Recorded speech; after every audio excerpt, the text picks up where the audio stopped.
You guys have to dance this song. Come on. This is how DJs be in a kafunda, I think. They have the guys, they are local fans next to them. They are running their own thing. So we're local fans, eh? Hey, you guys are local. Cool. You're local fans. Fine. Today you're going to accept your local fans. That's fine. Welcome to another episode of the Fat Cats podcast.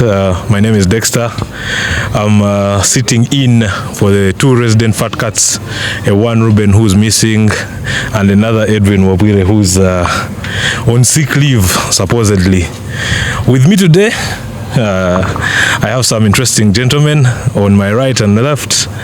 To my right is, for those that know, if you just look at his jersey, you'll know. For the first time ever on the Fat Cats podcast, for both of them anyway, but for the first time ever, we have a Zimbabwean fan in the house. Let's give it up for this gentleman.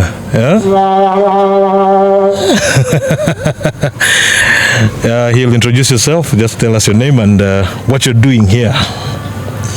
Yeah, my name is Hector Onai Hector Mutambashara, to get the full names. Yeah.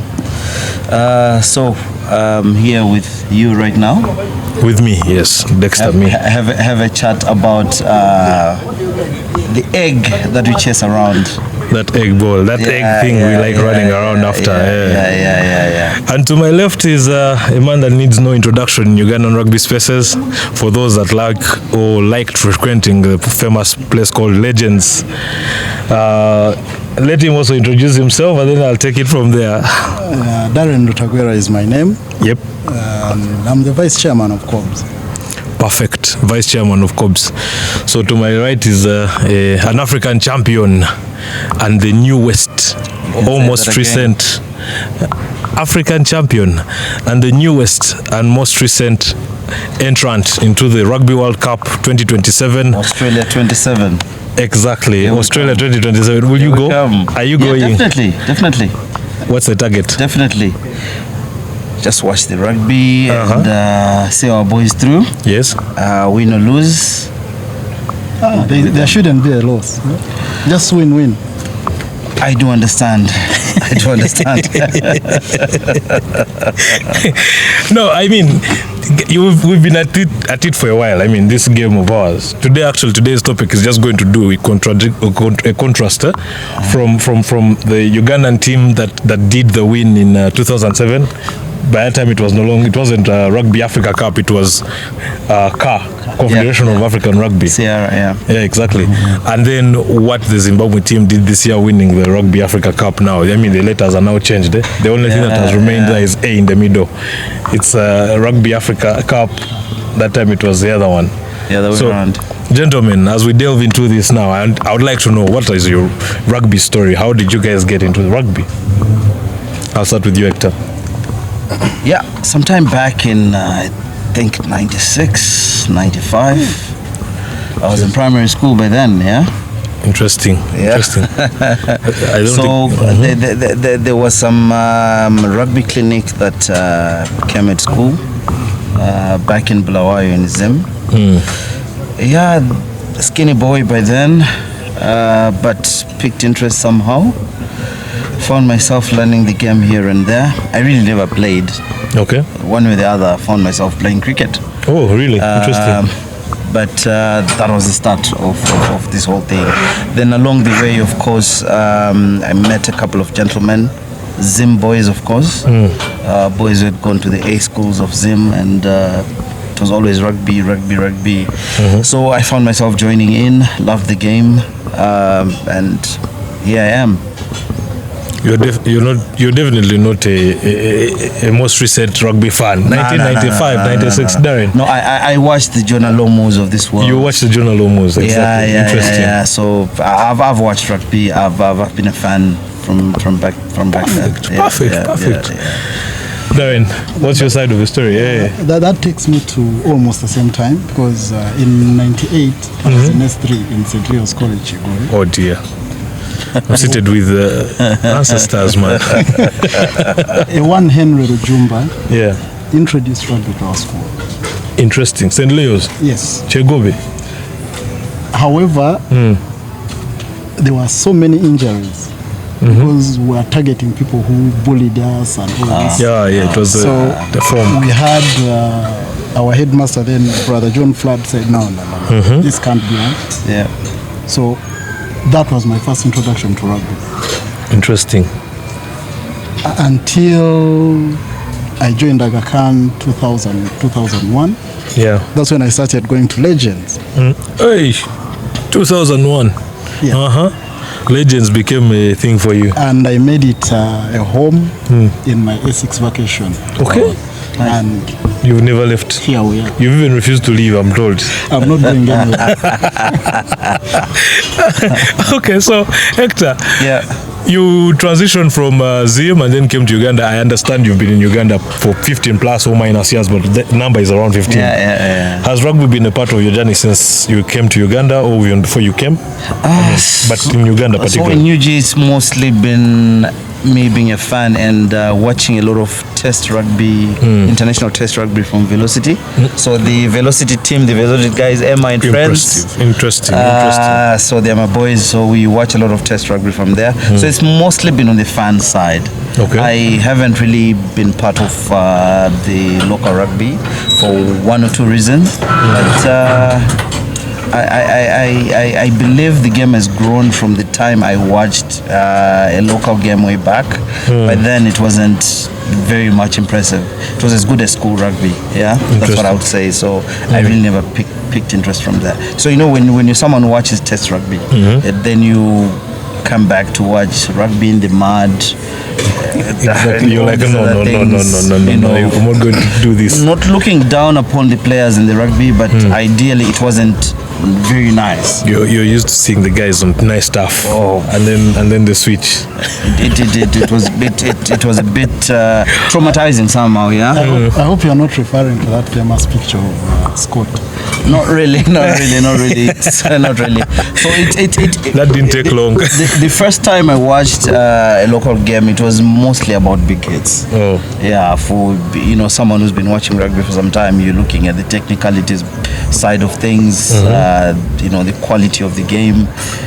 And it's not just about the big hits. Rugby is a gentleman's game also. I understand it's all about cricket, but rugby is a game that is beyond the big hits. Okay, impressive. Yeah. Darren, where were you? 2007, when Uganda won that cup. Where were you?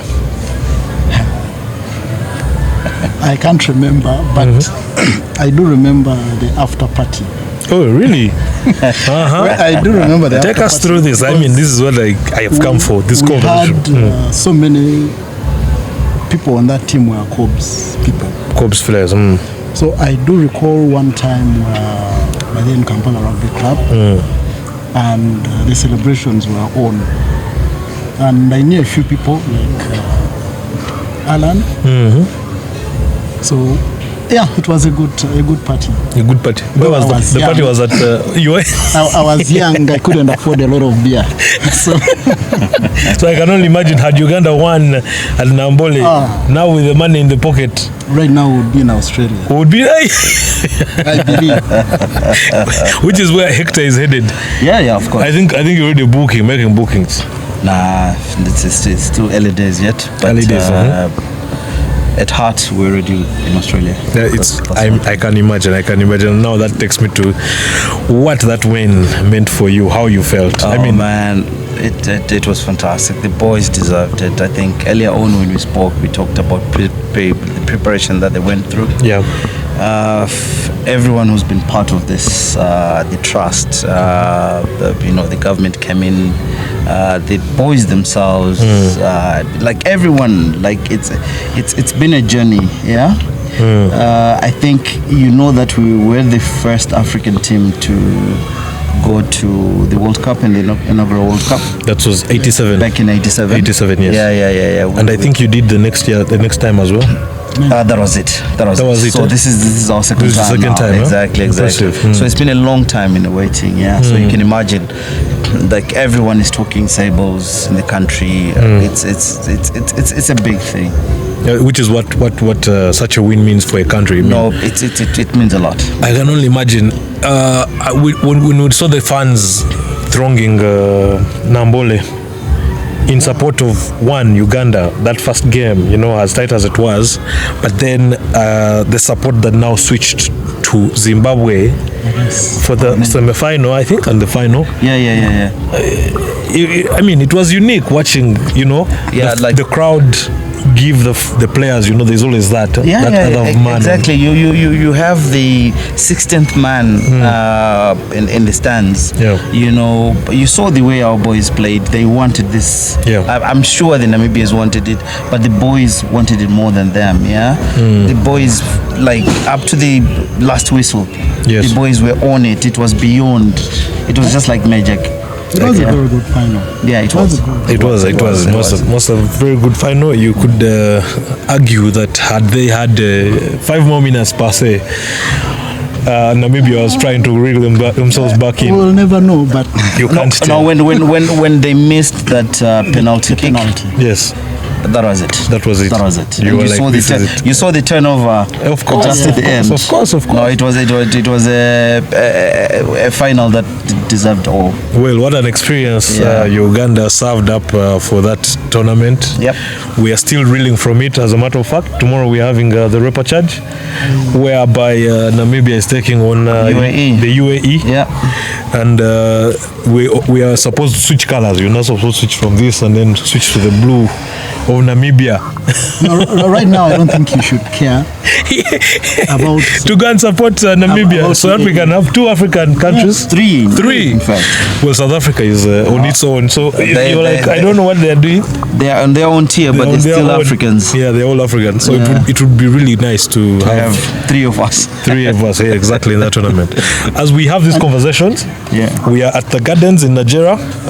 Don't forget, or do not always miss up the opportunity to, on your way home or to town, you can always drop by in Nigeria.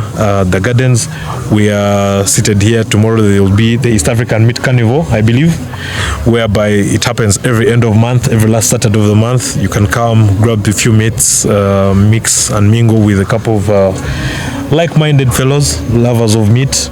There's also an Utake, which is, I think, your favorite. I can see you're excited. The Utake themed Saturday as well, which happens, I think, the first Saturday of the month as well. That reminds me of Stakeout, now you're starting to take us now back to your age exactly. This is where Dexter will never know certain things. I bumped into Stakeout once or twice. The Kampala that was. The Kampala that was. You guys should just have a side thing on your own and have a conversation about this. But now back to the rugby. I would like to now find out now. For you, you've been at it for a while. You've seen, both of you. How has rugby changed since 2007 per se? Let me start with you, 2007, and then I'll come to you, Hector, on the Zimbabwean side of it. I believe the game has come quite a long way. Looking at even the play, the technique, and all these things. Remember, as Hector said earlier, the big hits were the biggest thing, whether they were dangerous or not. But today, the game at least protects the players. Yes. Which is a plus for the game. And if you look at maybe the number of injuries, even leading to death, have substantially reduced. So I think that's a big plus for the game. So the substantive changes have been in regards to the technical part. Safety. Technical. Safety, which is very key. But what of the... But also, if you look at it now, we are no longer looking at rugby as just a game. It's a commercial part of... Oh, yes. Which is very key. Life. And this is where our clubs can thrive. Because if you are looking at even the New Sports Act, yes, it's pushing us towards commercializing sport. Hector, is this the same in Zimbabwe? Is this... what's happening there now? We're a bit ahead because we have the culture bit of it. Okay. Rugby is a culture game, now. Okay. Not now, but it's always been part of a certain part of the society. Football has been, of course, in Africa everywhere. Football has been the African man's game, and rugby has been Muzungu's game back in the days. So you'd find rugby was in A schools in Zim. And you would not find it everywhere. Just like the clinic that that came to our school back in the days, it was trying to popularize rugby to everyone else. So it was a game that was not for everyone, as per se, but with the success of the game, slowly, of course, everyone gets involved. So mainly in Zim, it's our schoolboy rugby is quite popular. We have derbies that do exist, and there's going to be one over the weekend, I'm sure. Is it going to be aired online? I'm not very sure about that, but we'll find out soon after this, and we probably share the link. Okay. Your league is still on right now? Right now, a break. I'm not sure. I haven't been following that much, but all I can say is the boys are back in town, and the boys will actually be there for a big schoolboy derby. Okay. They will go to watch that game. Watch and parade. And it's big. It's bigger than all these club games. Like I've said, our schoolboy rugby is quite big. Our grassroots rugby has been, sponsored more than probably the league. Impressive. But over time, like he's talked about it, the game has been commercialized a bit. Sponsors have come in, individuals have come in. I know of a trust that was set up to cater for the players and all these other things. And the game is growing. In the past few years, of course, we struggled along the way. As a nation, we've had challenges here and there, and of course, everything goes down the drain because of such. But one way or the other, individuals have come through. The corporates that have come through, like Network, you see here, the game has survived. And which is key, which speaks to what you're talking about, commercialization of the sport, which is a conversation I feel feeds into the question I asked about the difference in rugby before, back in 2007 and now. Looking at all this, our chief sponsor today, Nile Special, you're having a beer, but their tag, Reach for Gold in rugby, it's immense. They've heavily invested in the sport. But then he raises something I would like us to touch on further, which is a key difference in regards to the sponsorship in schools, grassroots, and here in Uganda. Zim, he has said, and I would like to go and research further on that, about school rugby. Schools rugby being heavily invested in. What say you, Darren, in regards to that for us here in Kampala, Uganda? When you look at our rugby today, Uganda Rugby Union is focused more on our clubs. Because if you look at the Nile sponsorship package, caters more for the championship, the national team, and all this. But when we're looking at age grade rugby, there is actually so little that we invest in that area. Okay. And that's the difference I think we have. They are able to see results in 5, 10, 20 years. While us here, it's the same scenario, because players join the clubs. That's when they can start. That's when they start being seen. But if the sponsorship trickle down to age grade, to schools, to such that by the time the players get to playing for their clubs, for the national team, there is already a finished product. Seasoned players already. Seasoned players. And that's one of the reasons we see the challenges we have. The selection of our national team is always the same. Why? Because if you are selecting, you go to the club and pick the best players. You are not monitoring players from the grassroots, the guys coming up, until you'll be saying, there's this guy. So that's one of the biggest differences we have. And I think, speaking of which, you look at Kenya, Uganda, Zimbabwe now. We are getting more involved in Zimbabwe rugby, getting to know a little bit more. There's been that Victoria Cup that's supposed to have been done. More now, we are getting to international tournaments. Getting to World Cup qualifier. This is where we need to actually put a hand and grow players from.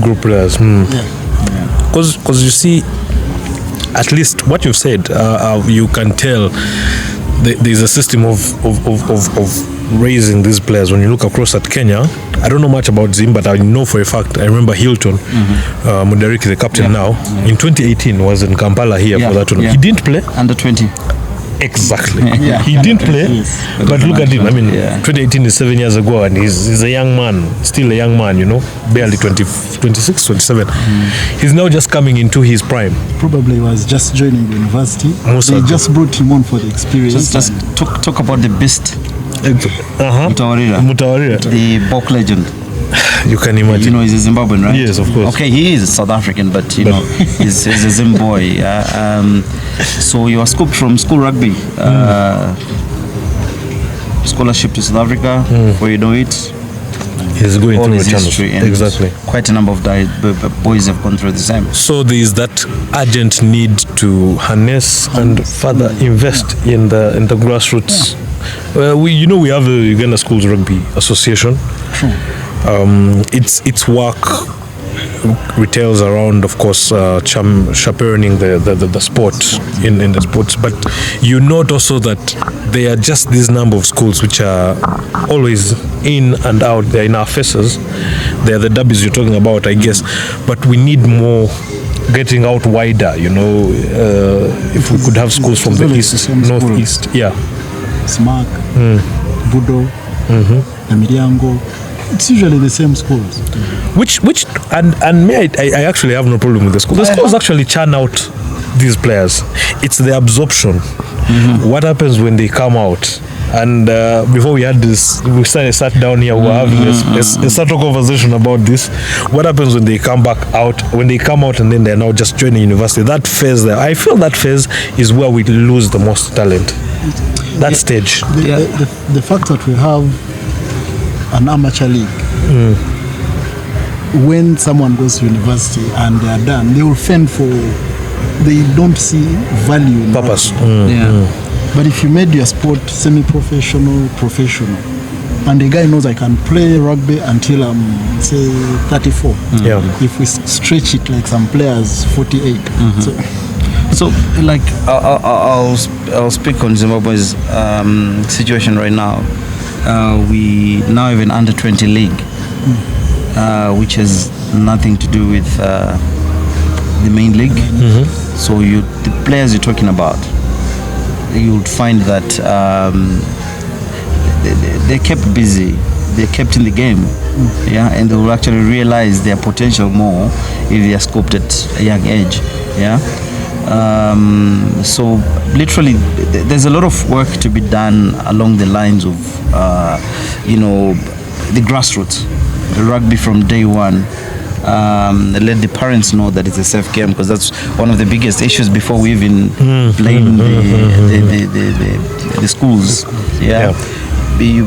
No parent right now will accept a child to play rugby from the blue, but when they understand the benefits of the sport, and when they understand that the risks are mitigated here and there, what you always see at top end rugby is not necessarily that what your kids are going to be doing at a very young age. For example, we have touch rugby. Let the parents play some touch rugby, have a feel of the game. So the safety bit is a big thing, for the acceptance of the game.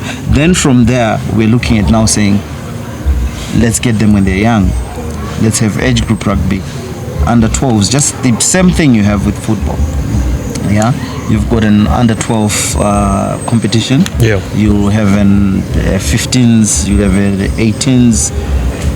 Then it's easier that way. But for me, I think still furthermore, we need to widen the funding scope for, which is a lesson we need to copy from the Zimbabweans. I mean, these structures are actually in place. We have the structures. We have under. I mean, when you go look at these schools, I mean, I invite you to come and see the games being played. You will see big derbies as well, but you will see we have under 14, it's under 15, under 17, and then under 20. Now, for me, my biggest problem is that when people generate or graduate from under 20. There's that that urge to, become the next Ivan Magom, to become the next Joseph Aredo, Wokorach. Ideally, that's the most important step. Yes. When you are under 20, what next? What next? That's why you're going to university. Exactly. I really hope that we could get funding in that stage and harness that talent. It's a mighty pool of talent at that age, whereby you have all these guys from all over the country, all now trying to get into the Premier League of what rugby is in Uganda. You of course always can't get those, and that's why we lose many people, For me, I feel like that's where we are. But then moving on from the commercial, what about the coaching? You've spoken about parents' involvement. Yeah. Coaching in terms of course, parenting being a part of it, because that's, I think, part of coaching, encouraging the players, the young ones. But then also now, what's the pool of coaching looking like when it comes to handling these youngsters for the countries? You've given me a good understanding of what it is in Zim, and I can guess and say there must be a number of. But now, my man here, tell me. Is it for a while as a club, we are looking for a coach that meets the criteria. Yep. That's level 2 plus and all this to be the main coach of Corps. Yes. It took us a very long time, and the candidates are not there. The few who are there are not interested in the game because it's still amateur. You are not paying them enough to spend this much time. So one of the things we need to encourage maybe our players while they are still playing to actually attend these coaching badges and all this. While they're still playing. Because once you want to do it after, it is not going to work for you. There's a lot of things ongoing. There's a lot of things. So we have to start when they are still playing. We started the under 20, that maybe guys get a level 1 when they're still playing. They do level 2. Maybe by the time in 5 years you have level 3 coaching. Yes.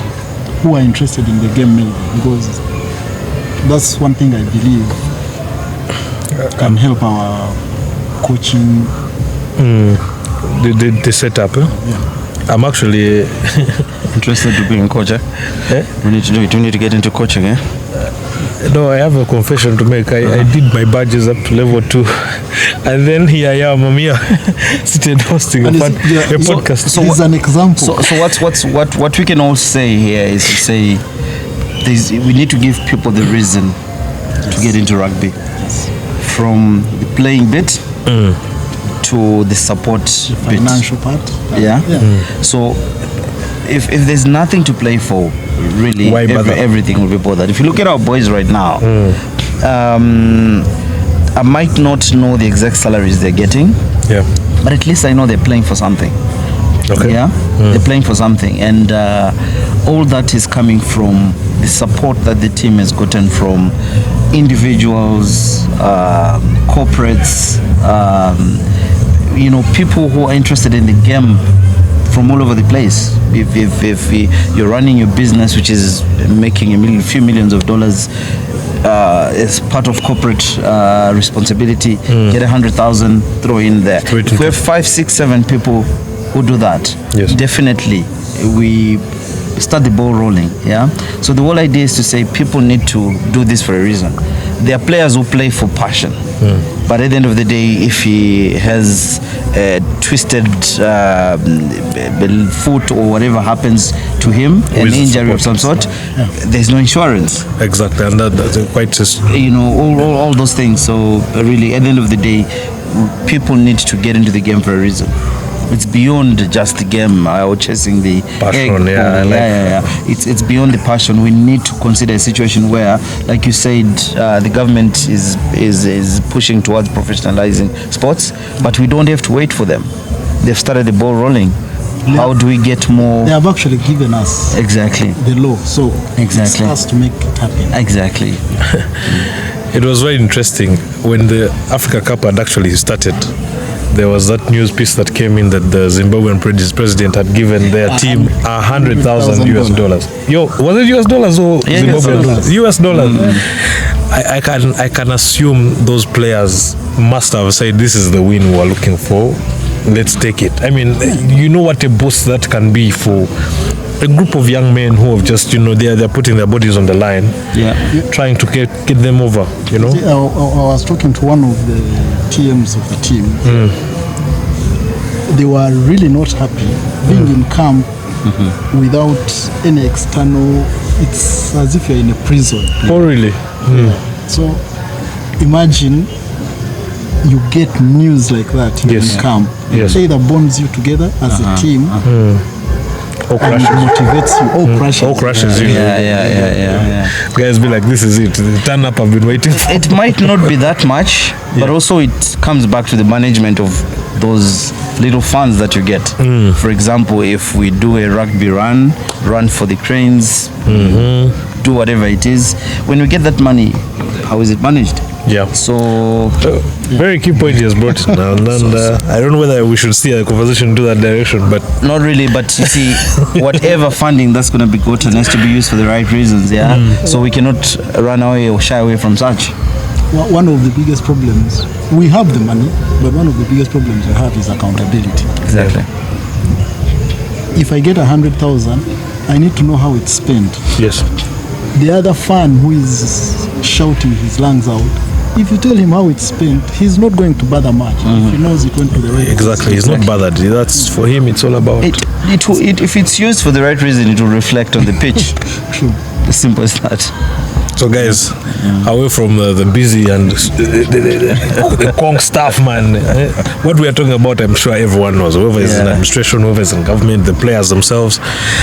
Let me take you now to your favorite moments in this sport. You've had yours is predictable. Yours is predictable. But Darren, let me go with Darren. Let me go to Darren first. Tell me your favorite moment in the sport so far since you started watching the game. I mean, it's been years. For me, I have many Cobbs moments. Cobbs moments, eh? Moments. Yes. I can go on 4 years without anything, but I will start there. The last win I had. The last win as a Cobbs fan. 7s, 15s. Yes. I was a fan gallivanting the country with the team. Yes. Everywhere they were going, you were part of them. You knew what they were going through. You should have come in your Cobbs jersey, clearly. Well, as you said, this may not be the first and last time. So yeah, definitely. We would like to keep having you here. And Hector, without being so obvious, without guessing what you're going to say, tell me, what is it? What is it for you? That moment that made it for you? Man. When the Namibian guy missed that penalty. It was a thing. I remember it was a few days ago, but I was rallying the Kenyan fans to, support the Sables. The stands. At that moment, literally everyone was standing on the stands. Yes. So that penalty, to me, my heart was beating because I knew, like, the moment they bang this in, they're 1 point ahead. They're 1 point, and probably game over. Like last play. It was actually last. It was bye to Australia. Fine margins. So when he missed, for me, it was like, you know what? That's it. This is it. And for me, that's the beauty of the sport. I mean, one man's sadness is the other person's greatest moment. Like, you could see how dejected the Namibians were. I insist, guys, whoever is watching, kindly make your way. I mean, I don't know when this will come out, but please, let's support the Namibians so that we can have 3 African sides in the World Cup for the first time, unprecedented, I guess. It would bode well for us to continue having these, and it makes sense, The more you do that, the more you encourage what we're talking about, the kids, the systems. Governments now get more interested. Fun fact: rugby was the first sport that took Uganda to a World Cup. You remember? The women's World Cup. The women went for a World Cup back in the first Ugandan sport to go for that. And I remember they were showered as well. Government was excited. They're like, this is it. 2 months later, Cavs are now crying. They're like, what's happening? No, but I think it also comes back to consistency. you can't raise hopes that high and crush them that low the next. So if you're consistent, Uganda right now we are in tier 1A. Do so well in there consistently over the years. Keep it up. That's what investors want to see. So this time we are almost dropping on the verge of relegation. So meaning next year people will not be excited about it. Exactly. You always want, as you try to attract people, you're certain when you tell a guy, man, come through, I will make sure you have a very good time. What's going to bring him today, tomorrow is what you describe it. Which is now what Zimbabwe did. Last year they won here in Kampala. Beat us by 2 points. We should be hating on you. But you played a very good game. And I don't know how much changes were made to the team, the current team. But I just don't know what happened. Because even, like right now, our biggest fear was meeting Uganda. We actually expected Uganda to beat Kenya, and we expected to meet Uganda. And that was one of the games because you're playing the home team. There is home support. And the way they played last year, there was no way reflected in the way they played this year. I don't know what happened, but you survived, eh? Meaning the Ugandan support or atmosphere at a game is one you're acknowledging. Man, unfortunately, my team guys went. Edwin and Ruben went to Zimbabwe some time back, 2 years ago, and man, they came singing praise. They came back singing praise about Harare. I think it's Harare Sports Club. Sports Club. I think Edwin had even a song he learned. He learned a song from there. Exactly. If you watched us as a small group of supporters, we sang in unison throughout. So it's one thing about us to say probably almost everyone has a song they've learned at school. Then there are those songs that will be sung by the whole nation. And it's doing things in unison. That's the biggest difference. Ugandan supporters are gonna support. They're gonna come in. They'll be present. That's one thing. But there are few seasonings that need to be done there to encourage the team. Cubs fans, tell us about this support. I don't want to go there. But you don't want to go there. Win or lose, the noise should be heard. The noise should always be heard, and I think they are quite a notable group of fans in the Uganda rugby spaces that we know that we will not mention on this podcast because there are two Cubs fans here. However, it's notable how great the fan, the 16th man, always pushes. I remember when we went to for the semi-final in Jinja, Hippos versus Cubs. The Hippos fans, I really implore you to come and start supporting local rugby. You will be interested to know. They were so loud, and when the Cubs started making their comeback, they didn't stop making noise. But when we got over the line and got the lead, suddenly there's that calm that comes. Actually, Hippos guys, you have to give them their flowers. They support their team no matter what. They are loud. They do whatever it takes for their team to win. You have to give them their flowers. They're your noisy neighbors. No. The noisy neighbors left Legends and went to a place in Boyogere we will not talk about. They are also very noisy. They want noisy. They are noisy until they start losing. Then you first say, okay, this is. But you have to come and watch some of our local rugby. I'm gonna start. When is the next season starting? I think it's soon, right? Yeah, very soon. Sevens are beginning in 2 weeks' time. Yeah, next week, right? Second, Yeah, 2nd August. That's next Saturday. Cool. I don't know whether you're a fan of sevens, but more 15. 15, sir? 15 is the rugby. 15 starts, I think, in October, where we are starting with Uganda Cup, most likely. We will be sure to present. And I'm sure most of your players cross for now. Close to 7th to 15th. Yes, there's still that understanding. No specialization. Yeah. No. Specialization comes much later. And this takes me back. I have a point I want to make there, but I will save it for off the camera. I don't want to be misquoted in terms of. You don't want to be controversial. The distinction between 7s and 15s. But that said, when you look at your current situation in rugby in the country, in both your countries per se, how are we looking at rugby now going forward? Besides now you've won, what next? You're into the World Cup. What next? What happens? So the focus right now literally is the World Cup. Of course the boys have done us proud, but we expect more. Okay. Like, the moment you jump this bar, we expect you to jump the next one. Okay. So for now, I'm sure it's going to be preparation for Australia 27. The boys need to play more. They need more game time as a unit. Then of course, development of it's a chance to get the rugby word across the country. Yes. More with this win, which is very key, I think. Yeah. So, and more support. Like I've said, at one time our rugby was also probably where you are right now, where people do not know where the sponsorship, the monies are coming from. But it took individuals, it took a lot of groups, it took people who had the love for the game to get us back on.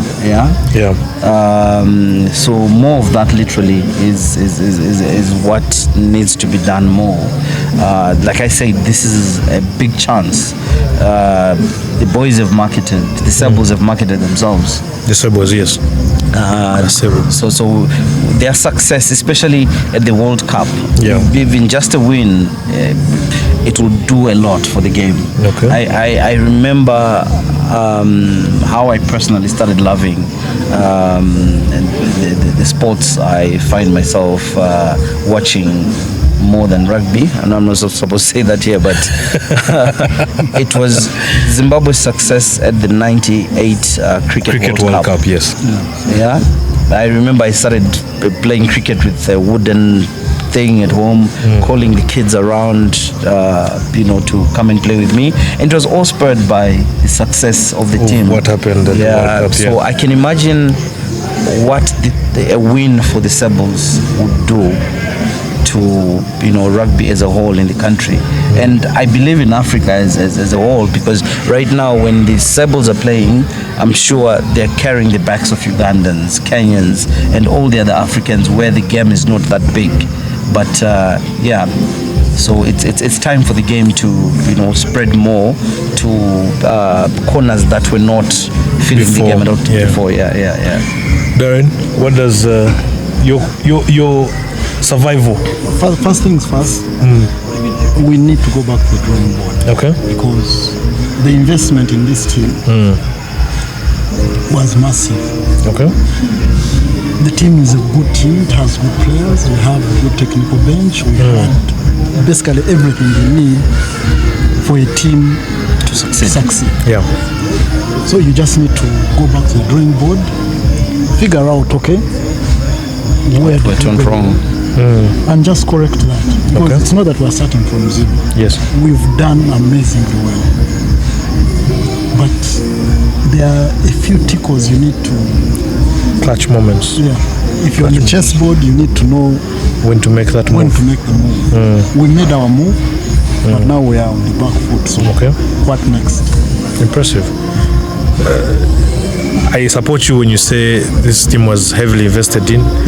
I do not disregard the work they put in. Like you've said, it just came down to a few moments where you just couldn't. And it's true. To be honest with you, I've tried to be a part of Ugandan rugby as they prepare for these tournaments, and this one was really, I do not agree with anyone who comes on and says Uganda wasn't prepared, the players were not ready. I think they were most prepared. They put their bodies on the line. There's no way you're going to tell a rugby player who's part of the cream of the country that because they lost, they didn't play their hearts out. You'll never sell that to a player. Look at the team we had this year. It is a brilliant team. You'll never sell that. You would choose it again. Exactly. Maybe over change and over. a few tactical moves in the team, but it's the same team you pick. Yes. But one big question is how many tests do they play? Now, because you see that's one of the issues we're talking about. Because when you talk of test rugby, you're talking of different. It's a different level. You can play your local game for as much as you want, but the team needs to play as a unit.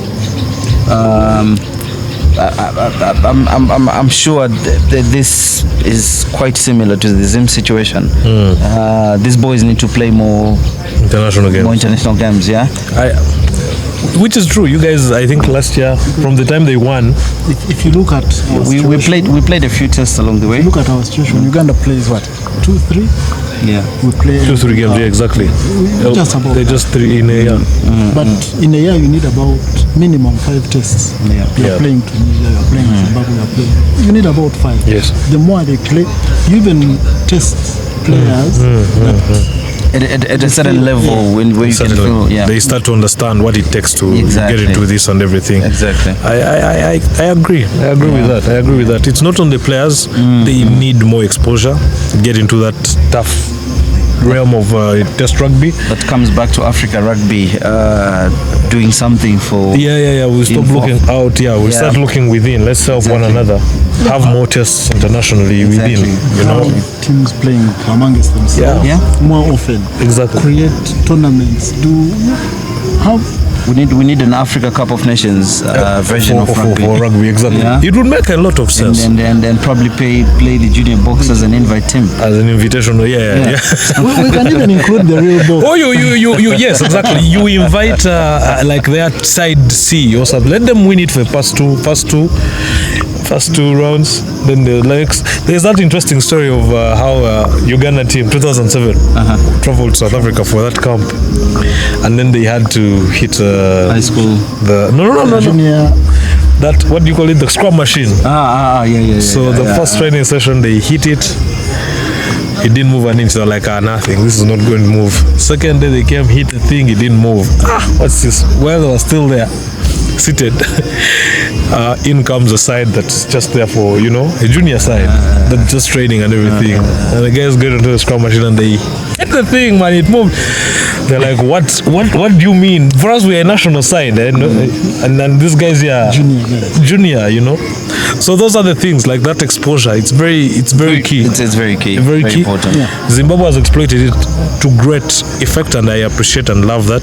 Namibia incidentally didn't play that much of test rugby either.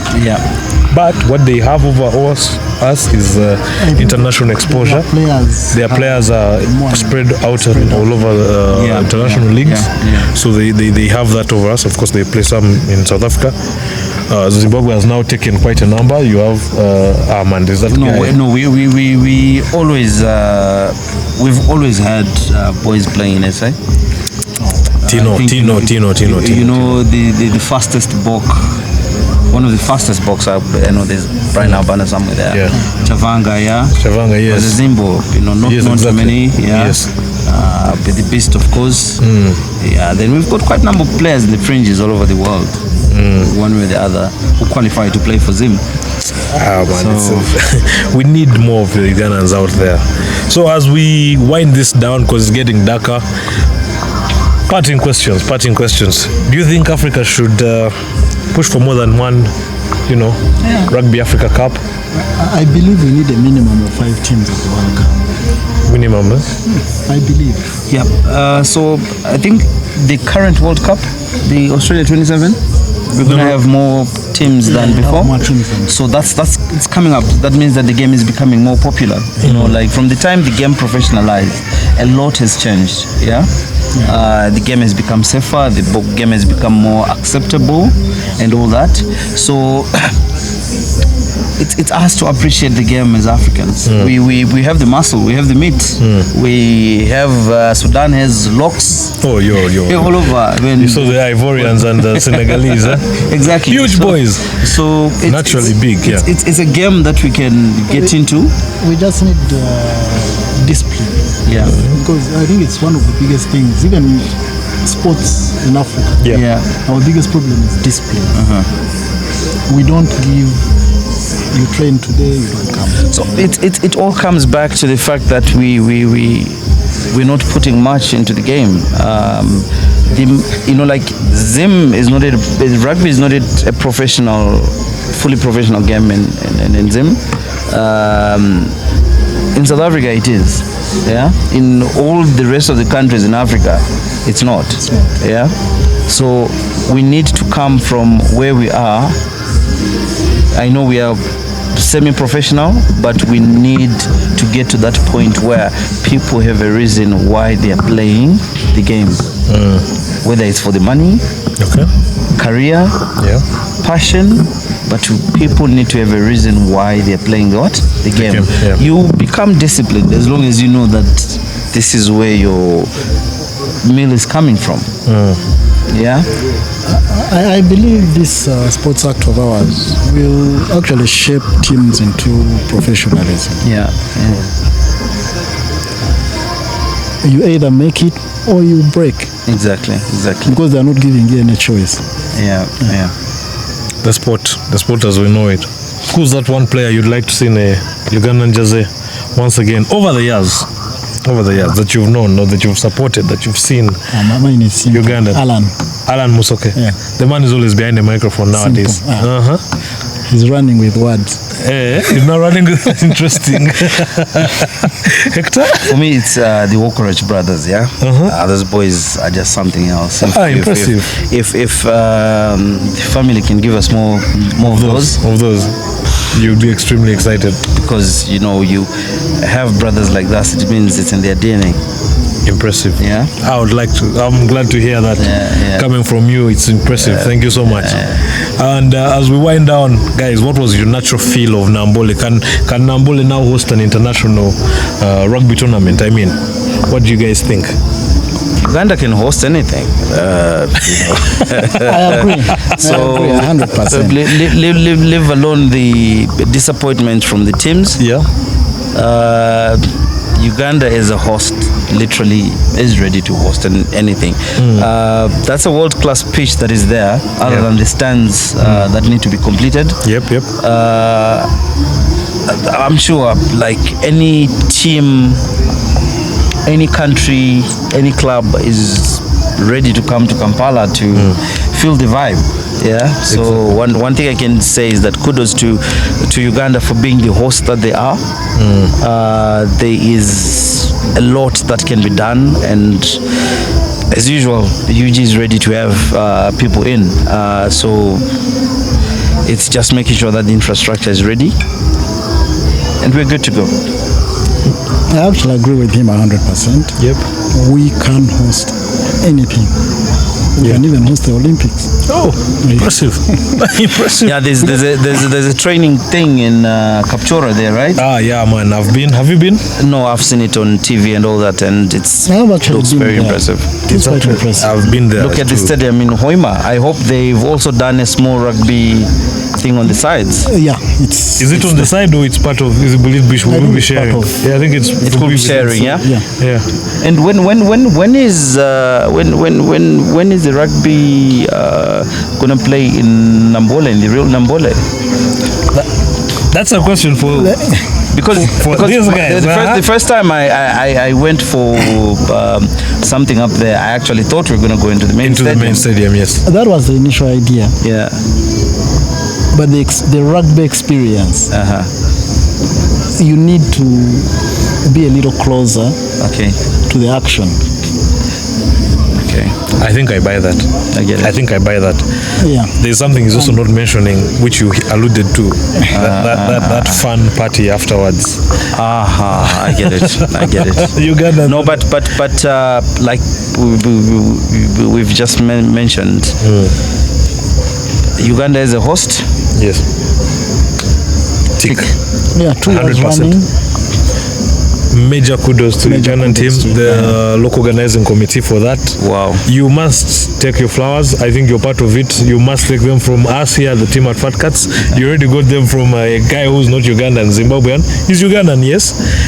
It's not me. By his state. Everyone involved. Yes. It's everyone. Even you as Fat Cats, you're part of this. Yeah. Uganda Rugby Union organizing all this. Yep. The International Local Organizing Committee Uganda Tourism Board did brilliant, bringing on all those partners. Rock boom.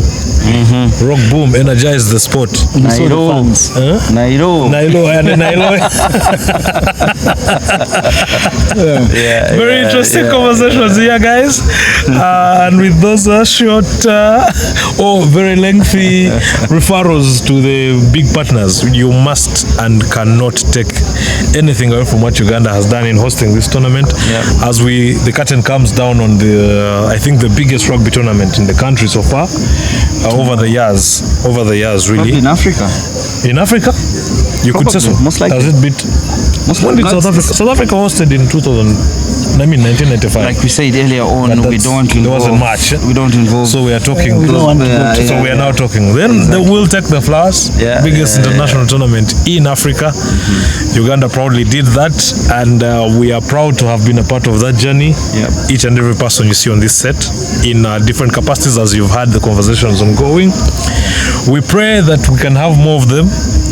The game has grown exponentially. It's growing further, and Uganda hosting bodes well for all our regional. We I think have the best hosting, like you said, hosting skills. The people coming in. Ugandans know their thing. They know their thing. The vibe. There's a guy who came here and he's still here 15 years ago, and the guy failed to go back.